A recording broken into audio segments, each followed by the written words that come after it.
In this video, I'm going to tell you all of my favorite vegetables to grow. And in most cases, I'll give you the exact variety. I'm going to list them in alphabetical order, starting with bush beans, and finally ending up with watermelons. When you're done watching the video, don't forget to share some of your favorite vegetables with us down in the comments. Even though I've been growing things for well over 30 years, I grow new things every year, so this list could change. I don't normally grow bush beans because they take up quite a bit of room in the garden compared to pole beans. But this year I decided to grow 5 different types of bush beans in 10-gallon grow bags. I found 2 types that I really like quite a bit. This one is Red Swan. It produces pretty well, even though they're not very long. And this one is called Kalima. It has beautiful, nice, long, straight pods, and it tastes very good too. And here's a look at why I grow pole beans. You can grow more beans in a smaller amount of space. There are a lot of good pole beans out there, but we have 3 that we like quite a bit. Our favorite is a yellow variety called Monte Gusto.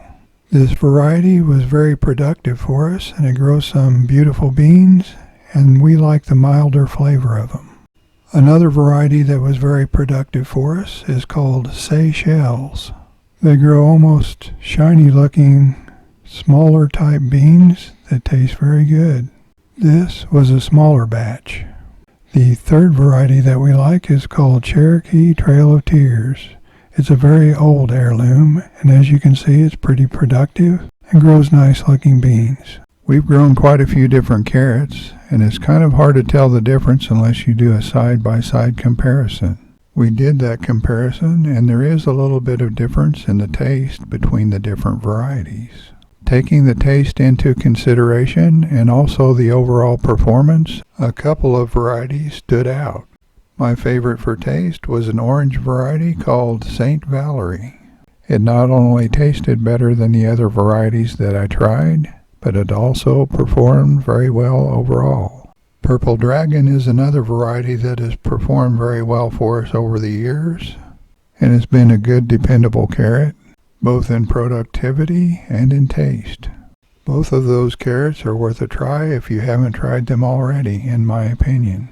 I have a couple of cucumbers that I like to grow. The first one here is Marketmore 76. When grown on a trellis, they grow straight, uniformly shaped cucumbers that look very much like the ones you find in the supermarket. Here's a look at some Marketmore 76 cucumbers that I picked all on the same day. My absolute favorite cucumber to grow right now is China Jade. Like the Marketmore 76, they're very productive, except they're much longer and very crispy compared to any other cucumber that I've tried. I've grown over 6 different types of eggplants, and my favorite for taste so far is a variety called Matoyo. Here's a look at a couple of them here. They kind of grow fairly large and can be in different shapes. That one's more broad, and the one next to it is more like a typical eggplant shape. I've even sampled these raw, and they're very mild with not even a hint of bitterness. My favorite eggplant for productivity is one called Long Purple, and it's produced very well for us every time we've grown it. And it can even be grown in a container like I have here. And as you can see, it has lots of fruit on it. We grew 6 different types of garlic last year, and a couple of them stood out even though we had a little bit of rust on them. The first one is Purple Glazer. It grows very large bulbs with very large cloves. It's a hard-necked variety. The second one that did very well was Bavarian Purple. It's also a hard-necked variety. If you've never grown herbs before, here are a few easy-to-grow ones that I would recommend. First, cilantro. It's easy to grow, and it's hard to beat fresh cilantro, especially if you like to cook Mexican food. If you have more than you can eat right away, it can also be frozen. One of the ingredients in our favorite summer salad is basil. You can use it in recipes, or you can make pesto from it. Here's a look at our cucumber and tomato salad that we like, and one of the ingredients is basil. If you want to know how to make that, I'll put a link to a video down below, along with other links to other videos. Along with all the other herbs we grow one just for the butterflies, and that is fennel. After several weeks, those ugly little caterpillars will turn into beautiful butterflies. Here's some of the butterflies after they emerged from their chrysalis. You can let some develop indoors, or you can just leave them alone and let them do their thing. One year we grew 12 different types of lettuce to see which we liked the best. Crisp mint came in at number 3. It grows pretty large heads, and it does have crisp leaves. Number 2 on the list was Marvel of Four Seasons. It grows fairly large heads. They're beautiful to look at, and they taste great too. Our number 1 favorite for eating was a variety called May Queen. It was truly a pleasure to eat.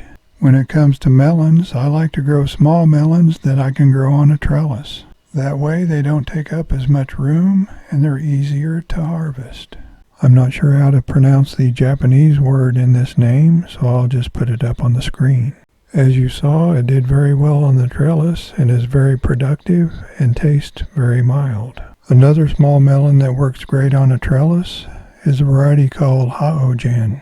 I really like the taste of this one a lot, and I think it's definitely worth trying if you haven't tried it yet. There are 3 different types of peas: snap peas, snow peas, and shelling peas. Our favorite snap pea is a dwarf variety called Sugar Ann. I've tried several different types of snap peas, and Sugar Ann works very well for us in our area. Since they only grow to about 2 feet tall, they make a great pea to grow in a container or grow bag. With snap peas, you eat the entire pod. I like eating snap peas so much that, to tell you the truth, a lot of them never make it into the house.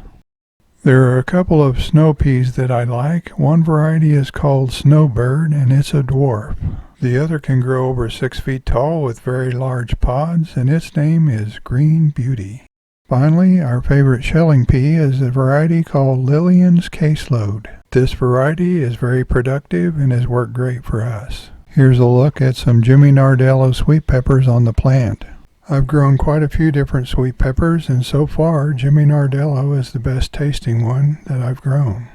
Oda sweet pepper is not my favorite for taste, but it's a very dependable, very productive pepper, as you can see. Because it is so dependable and productive, it's one of my favorite sweet peppers to grow. There are a lot of great hot peppers out there, so picking just a couple is pretty hard to do. And just because a pepper is one of my favorites to grow doesn't mean I grow it every year. I'm a pepper breeder, so I always have to devote a lot of room for that. This pepper is called Brazilian Starfish. It's very productive and can grow to about 6 feet tall in our garden. It also has great flavor and is very unique in appearance.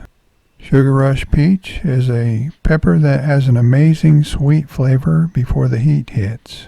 And as you can see, it's very productive and has plenty of heat. I think my favorite overall potato to grow is Kennebec. The reason for that is it's been consistently productive for us over the years, even when grown in a grow bag. And we usually get decent-sized potatoes too. Another 2 types we like are Yukon Gold, which is our favorite potato to eat, and Adirondack Blue, which is our favorite blue potato that we've tried.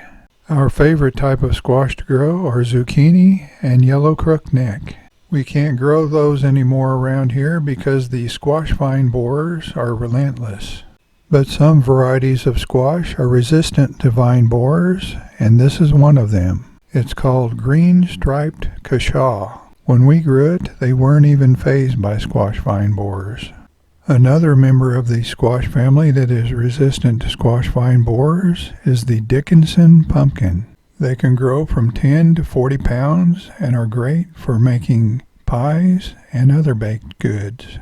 I've grown sweet potatoes in straw bales for several years now, and I've done very well. I've tried over a half a dozen different types of sweet potatoes, and 2 of them have stood out as far as being consistent producers. The most consistent producer for us has been Garnet Red Sweet Potato. Not far behind it is a purple variety we found at Trader Joe's that is probably a purple Molokai. Tomatoes are probably my favorite vegetable to grow, and there are a lot of great ones out there. My favorite ones to grow aren't necessarily the best tasting or the most productive, but when you consider all the qualities that make a good tomato, these tomatoes have a good balance of all of those qualities.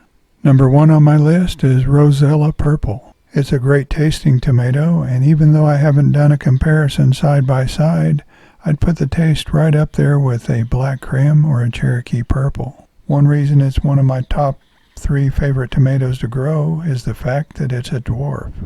Here's a look at some dwarf tomatoes out in our garden. Being a dwarf makes them easier to manage. Rosella Purple only grows to about 4 feet tall. Another dwarf tomato that grows only to about 4 feet tall is number 2 on my list of favorite tomatoes to grow. This one doesn't quite taste as good as a Rosella Purple, but it still has very good taste. Number 3 on the list is a cherry tomato called Sun Gold. The reasons I grow this one is it's very productive, tastes great, and you can count on it to produce even in the craziest weather. I usually don't grow watermelons because they take up so much room in the garden, but Royal Golden Watermelon is one that I enjoyed growing. On the outside, it looks more like a pumpkin than a watermelon. On the inside, though, it looks pretty much like most other watermelons. I recommend giving all of the vegetables in this video a try, and if you do next season, be sure to drop by and let us know how it goes.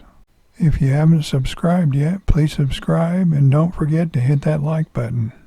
Thanks for watching. We'll see you next time.